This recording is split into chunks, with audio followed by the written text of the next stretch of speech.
Hello everyone. I am Bharti and I welcome you all on Be Edu, आपका अपना educational channel. और last classes में हम socialisation को पढ़ते हुए आ रहे थे। पहली वीडियो में हमने समझा सोशलाइजेशन क्या होता है, उसके एजेंट्स क्या हैं, कैरेक्टरिस्टिक्स क्या हैं। दूसरी वीडियो में हमने सोशलाइजेशन से रिलेटेड कुछ थ्योरीज करी थी, जैसे कि लुकिंग ग्लास सेल्फ और आई एंड मी थ्योरी। तीसरी क्लास में हमने और इकोलॉजिकल मॉडल हमने पढ़ा था। थर्ड क्लास में हमने एरिक एरिक्सन की साइकोसोशियल थ्योरी पढ़ी थी। उसी वीडियो में हम वाइगॉत्स्की की भी थ्योरी करने वाले थे, but due to some technical reason हमने वाइगॉत्स्की की थ्योरी को आज की क्लास के लिए रखा है। तो आज हम पढ़ेंगे सोशियो कल्चरल थ्योरी। ठीक है, और ये थ्योरी किसने दी थी? ये थ्योरी दी थी लेव एच वाइगॉट्स्की ने। ठीक है, इस थ्योरी के बाद आपका सोशलाइजेशन का टॉपिक रैप अप हो जाएगा। उसके बाद सोशलाइजेशन से रिलेटेड कोई भी ऐसी थ्योरी नहीं है डी ट्रिपल एस बी के लिए या फिर सी टेट के लिए, तो ऑफ कोर्स कि जो टॉपिक बाहर से आएगा। उसके अलावा अगर आपको सोशलाइजेशन से रिलेटेड कोई भी डाउट है तो आप अपने कमेंट्स में लिख सकते हैं, अ, जो भी आपके डाउट्स होंगे। ठीक है, तो अब हम अपनी थ्योरी शुरू करते हैं। तो आज की थ्योरी है psycho cultural socio cultural theory. ठीक है, बाय लेव वाइगॉत्स्की। तो सबसे पहले हम वाइगॉत्स्की के बारे में जान लेते हैं। इन्हें सोशल कंस्ट्रक्टिविस्ट कहा जाता है। क्यों कहा जाता है इन्हें सोशल कंस्ट्रक्टिविस्ट? सोशल कंस्ट्रक्टिविस्ट वो इंसान है जो ये मानेगा कि बच्चे का जो डेवलपमेंट है वो सोसाइटी के साथ, उसके इन्वायरमेंट के साथ इंटरेक्ट करके ही बनता है, इसलिए इन्हें सोशल कंस्ट्रक्टिविस्ट कहा जाएगा। जब आगे चल के आप कॉग्निशन डेवलपमेंट, कॉग्निटिव डेवलपमेंट की बात करेंगे, वहाँ पे आप पियाजी के बारे में पढ़ेंगे। उन्हें कंस्ट्रक्टिविस्ट कहा जाता है, जो कि ये समझेगा कि बच्चा, रेडिकल कंस्ट्रक्टिविस्ट उन्हें बोलते हैं, जो कि समझेगा कि बच्चा जो है खुद एक्टिविटी करके चीज़ें सीखता है। पर इन्हें सोशियो कंस्ट्रक्टिविस्ट कहा जा रहा है क्योंकि इनके हिसाब से बच्चा अपनी सोसाइटी, अपने कल्चर के साथ इंटरेक्ट करके डेवलप होगा आगे। ठीक है, इनके बारे में अगर मैं आपको बताऊं तो ये एक रशियन थे जिनकी जो डेथ है वो 38 की एज में ही हो गई थी। ठीक है, बाकी मेन हम इस थ्योरी को जाने तो ये थ्योरी तीन चीज़ों पे डिपेंड करती है। कौन कौन सी तीन चीज़ें? SCL। ठीक है, SCL क्या है? ये SCL social interaction, culture, language. इन तीनों का जब इंटरेक्शन होगा तो बच्चे की डेवलपमेंट होगी, ये कह रहे हैं वाइगॉत्स्की। ठीक है, बच्चा सोशली इंटरेक्ट करेगा, इंटरेक्शन से वो जो सोसाइटी का कल्चर है उसे अपनाएगा। और वो कैसे अपनाएगा? जब वो इंटरेक्ट करेगा तो वो भाषा सीखेगा, भाषा से वो कल्चर को सीखेगा, कल्चर सीखेगा तो आगे उसकी डेवलपमेंट होती जाएगी। तो यही वाइगॉट्स्की कह रहे हैं कि इन तीनों के समावेश से बच्चे की डेवलपमेंट होगी। ठीक है, अपनी थ्योरी के अंदर उन्होंने कुछ इंपॉर्टेंट टर्म्स भी दी थी, जो कि एक थी आपकी ZPD, जो कि है जोन ऑफ प्रॉक्सिमल डेवलपमेंट, एक है स्कैफोल्डिंग, एक है MKO मोर नॉलेजेबल अदर, और उन्होंने कुछ स्पीचेस के टाइप दिए थे। ठीक है, इन्होंने एक टर्म दी थी मेकिंग मीनिंग, यानी कि जब बच्चा अपने कल्चर से इंटरेक्ट करेगा तो वो जिन भी चीज़ों से इंटरेक्ट करेगा वो उनके मतलब ढूंढने की कोशिश करेगा। मीनिंग मेकिंग का प्रोसेस शुरू होगा जिससे उसकी डेवलपमेंट होगी। ठीक है ना, इन्होंने कहा कि कम्युनिटी कम्युनिटी एक इम्पॉर्टेंट रोल प्ले करती है बच्चे के डेवलपमेंट में। ठीक है, इनकी थ्योरी के कारण ही जो है स्कूल्स में जो कम्युनिटी रिसोर्सेज का यूज़ किया जाता है उसकी इम्पोर्टेंस का पता चला। कम्युनिटी रिसोर्स जैसे किसी डॉक्टर को बुला के बच्चों के साथ इंटरेक्ट करा दिया, किसी मैजिशियन को बुला के बच्चों के साथ इंटरेक्ट करा दिया, ठीक है ना, किसी आर्मी ऑफिसर को बुला के करा दिया, या फिर बच्चों को बाहर कहीं ले गए, बच्चों को बाहर फैक्ट्रीज में कुछ दिखाने ले गए। तो ये सब कहाँ से उसकी इम्पोर्टेंस का पता चला? वाइगॉट्स्की की थ्योरी से हमें ये चीज़ें पता चली कि सोशियो कल्चरल का भी उतना ही महत्व है हमारे डेवलपमेंट में। अब ये जो टर्म्स हैं हम इन्हें समझ लेते हैं। पहला है हमारा ZPD, यानी कि जोन ऑफ प्रॉक्सिमल डेवलपमेंट। क्या है zone of proximal development? Zone है ये, एक तरीके का एरिया है ये, एक दायरा है ये। ठीक है, आप मान लीजिए ये एक अंदर वाला सर्कल जो है ये बच्चे की एबिलिटी है, जो कुछ वो अचीव कर सकता है खुद से। ठीक है ना, बहुत आराम से जो बच्चा कर सकता है। अब कुछ चीजें ऐसी होंगी जो बच्चा अचीव तो कर सकता है, पर उसके लिए उसे किसी की हेल्प चाहिए। वो हेल्प किससे मिल सकती है उसे? वो हेल्प किसी टीचर से मिल सकती है, किसी सिबलिंग से मिल सकती है, अपने पेरेंट्स से मिल सकती है, किसी दोस्त से मिल सकती है, किसी कंप्यूटर सॉफ्टवेयर से मिल सकती है। ठीक है ना, तो जो भी उस चीज़ को यूज़ करके वो अपने मैक्सिमम लिमिट तक जो पहुंच जाएगा, वो क्या है उसका? वो उसका प्रॉक्सिमल डेवलपमेंट है, जो मैक्सिमम डेवलपमेंट वो कर सकता है अपनी जीवन में किसी चीज़ की हेल्प से या बिना हेल्प के भी। पर जो उसकी मैक्सिमम लिमिट जब वो अटेन कर लेता है अचीवमेंट की, वो है उसका जोन ऑफ प्रॉक्सिमल डेवलपमेंट। यानी कि ये बच्चे की ये मैक्सिमम लिमिट है, जब बच्चा यहाँ तक, इसके आगे उसकी डेवलपमेंट पॉसिबल ही नहीं है। ठीक है ना, उसके आगे उसकी डेवलपमेंट पॉसिबल ही नहीं है। तो ये है हमारा जोन ऑफ प्रॉक्सिमल डेवलपमेंट। ठीक है, ये है उसकी एक्चुअल डेवलपमेंट जो हो रही है, और ये है इसकी पोटेंशियल डेवलपमेंट, जितना उसमें पोटेंशियल है। ठीक है ना, पोटेंशियल डेवलपमेंट, जितना उसमें करने की क्षमता है। और नीचे जो हो रही है वो उसकी एक्चुअल डेवलपमेंट, जो मतलब ठीक है, अगर कुछ नहीं भी हुआ तो इतना तो बच्चा अपने जीवन में खुद से आराम से कर ही लेगा। ठीक है, so that is the thing. ZPD के अंदर यही है कि ये एक दायरा है जो बच्चा की मैक्सिमम पोटेंशियल डेवलपमेंट है, जो वो अचीव कर सकता है। जहां तक वो अचीव कर सकता है वो उसका जोन ऑफ प्रॉक्सिमल डेवलपमेंट है। ठीक है, नेक्स्ट जो टर्म आती है वो आती है स्कैफोल्डिंग। स्कैफोल्डिंग क्या होती है? स्कैफोल्डिंग ये एक तरीके की टेम्पररी हेल्प है।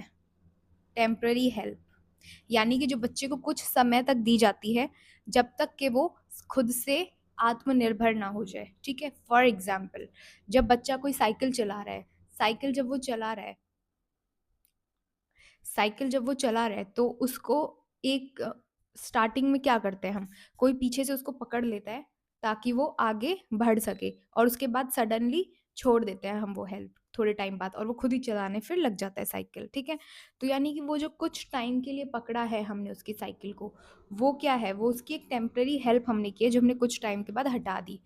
जैसे टीचर्स जो है क्लास में जब क्वेश्चंस पूछते हैं तो वो कुछ हिंट्स देते हैं आपको, है ना, तो वो एक टेम्पररी हेल्प कर रहे हो आपकी। जब आप खुद एक डायरेक्शन आपको मिल जाती है, आप लोग जवाब देने लग जाते हो, तो वो हो गया। ठीक है ना, टेम्पररी हेल्प यानी कुछ समय के लिए जो हेल्प दी जा रही है। ठीक है, ये टेम्पररी हेल्प देने वाला कोई भी हो सकता है, आपका टीचर हो सकता है, आपका दोस्त हो सकता है, आपके पेरेंट्स हो सकते हैं। ठीक है, जो भी आपको कुछ समय के लिए जो हेल्प दी जा रही है और फिर बाद में उस हेल्प को हटा दिया जा रहा है। ठीक है ना, ये एक सीढ़ी की तरह होती है। ठीक है, हेल्प की प्रोसेस है, तो ये आपको समझ आई है। ठीक है ना, इसमें ऐसा कुछ है नहीं। Scaffolding. नाउ नेक्स्ट है MKO। MKO क्या है? मोर नॉलेजेबल अदर, यानी कि एक ऐसा इंसान जिसमें आपसे ज़्यादा नॉलेज है। ठीक है, irrespective of his age, his gender, या फिर वो इवन नॉन लिविंग थिंग भी हो सकती है। फॉर एग्जाम्पल कोई कंप्यूटर का सॉफ्टवेयर, बस उसमें आपसे ज़्यादा नॉलेज होनी चाहिए। ठीक है ना, तो वो MKO है, मोर नॉलेजेबल अदर, यानी कि हमारे आसपास कोई ऐसा व्यक्ति जिसके पास हमसे ज़्यादा नॉलेज है और वो हमारी हेल्प कर रहा है हमारी डेवलपमेंट में, वो क्या है? वो MKO है। ठीक है, ओके। और इस थ्योरी में आपका मेन यही है। बाकी वाइगॉट्स्की लैंग्वेज के बारे में क्या कहते हैं, इसके बारे में हम थोड़ा समझ लेते हैं। वाइगॉट्स्की एंड लैंग्वेज, तो वाइगॉट्स्की लैंग्वेज के बारे में क्या कहते हैं? इनके हिसाब से जो है थॉट और लैंग्वेज जो है, उनका क्या मानना है कि लैंग्वेज पहले आती है फिर थॉट आता है हमारा, ठीक है ना। इनका ये मानना है कि पहले बच्चा लैंग्वेज सीखता है, उसके बाद ही वो अपने थॉट्स बनाने शुरू करता है, उसके बाद ही उसकी डेवलपमेंट होती है। तो ये हमारे यानी कि इंटरेक्शन को ही सबसे पहले महत्व देते हैं। ये कहते हैं कि जब तक इंटरेक्शन नहीं होगा बच्चे का डेवलपमेंट हो ही नहीं सकता इनके हिसाब से, ठीक है। तो मेन यही था इस थ्योरी में। अब कुछ जो स्पीचेस, जो वाइगॉट्स्की ने कुछ स्पीचेस दी थी ना, टाइप ऑफ स्पीचेस, वो हम जान लेते हैं।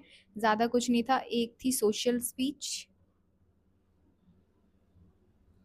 ठीक है, सोशल स्पीच। एक वो बात करते हैं प्राइवेट स्पीच की। एक वो बात करते हैं साइलेंट इनर स्पीच की, ठीक है। इसकी जो है वो 2 ईयर, इसकी 3 ईयर और इसकी 7 ईयर। वाइगॉट्स्की ने 3 तरीके की स्पीचेस दी थी, ठीक है ना। क्या क्या? सोशल स्पीच, यानी कि 2 साल तक बच्चा सोशल स्पीच करता है, यानी कि कुछ भी बोलता है आराम से, खुल मतलब समाज से बातें कर रहा है, ठीक है ना। धीरे धीरे बच्चा क्या करता है? Private speech. अब वो खुद से बातें करने लग जाएगा कि ऐसे काम कर रहा है वो, अरे इस काम को मैं ऐसे करूं, मतलब वो खुद से ही बात कर रहा है, ठीक है ना। वो किसी और से बात नहीं कर रहा। पर पहले कुछ 2 साल में क्या होगा? बच्चा सोशल स्पीच, वो किसी से भी बात करेगा बाहर। दूसरा, जब वो 3 साल का हो जाएगा या उससे थोड़ा सा और बड़ा हो जाएगा, वो प्राइवेट स्पीच कहेगा। इसी प्राइवेट स्पीच को पियाजे ईगोसेंट्रिक स्पीच कहते हैं, यानी कि खुद से बात करना, दूसरों से वो बात नहीं कर रहा, वो अपने ही थॉट्स को खुद ही बोल रहा है, अपने आप को ही गाइड करने के लिए, ठीक है। तीसरा है silent inner speech. Silent inner speech, अब बच्चा बोल नहीं रहा, खाली मन में सोच रहा है, अंदर अंदर अंदर अंदर उसके थॉट्स चल रहे हैं, ठीक है ना। ये बच्चा 7 साल में करता है, ठीक है। तो ये था इसके अंदर। बाकी जो मैं बोल रही हूँ वर्बली, आप वीडियो को 1 बार 2 बार 3 बार सुन के अपने शॉर्ट नोट्स बनाइए हाथों से, वही आपके लिए सबसे ज़्यादा हेल्पफुल होगा, ठीक है। एक और चीज़, इसको मैं रब कर देती हूँ, आप लोग स्क्रीनशॉट ले लीजिएगा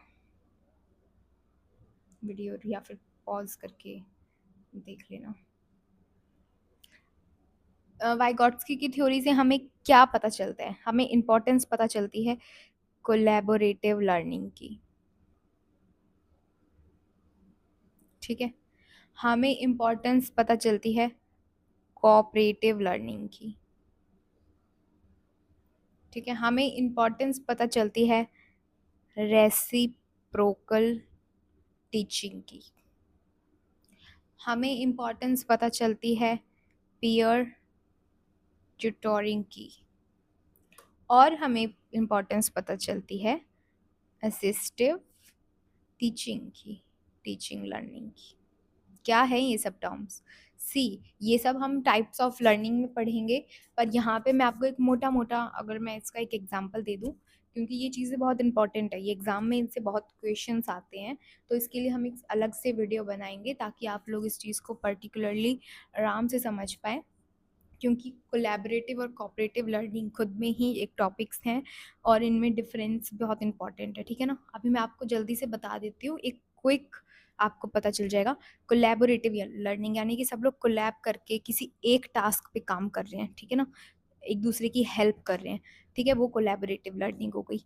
दूसरा, कोऑपरेटिव लर्निंग यानी कि सब काम तो अपना अपना कर रहे हैं, पर एक दूसरे को हेल्प भी कर रहे हैं, कॉपरेशन में भी काम कर रहे हैं, एक दूसरे की हेल्प भी कर रहे हैं, पर टास्क सबका इंडिविजुअल है, ठीक है। तो ये होगी कोऑपरेटिव लर्निंग। रेसिप्रोकल टीचिंग यानी कि एक दूसरे को पढ़ाया भी जा रहा है और उससे गेन भी कर रहे हैं और उसको दे भी रहे हैं, यानी कि सीख भी रहे हैं और सिखा भी रहे हैं, ठीक है ना, that is reciprocal teaching. Peer tutoring, बच्चे अपने आपस में ही अपने पीयर्स के साथ पढ़ रहे हैं, ठीक है ना, एक दूसरे को पढ़ा भी रहे हैं। पीयर ट्यूटोरिंग, यहाँ पे पीयर ट्यूटोरिंग में peers is the main thing, ठीक है ना, बच्चे अपने ही दोस्तों में, अपने ही सहपाठियों में पढ़ रहे हैं और सीख रहे हैं। असिस्टिव टीचिंग, असिस्टिव टीचिंग में भी हेल्प करना, असिस्ट करना, ठीक है ना।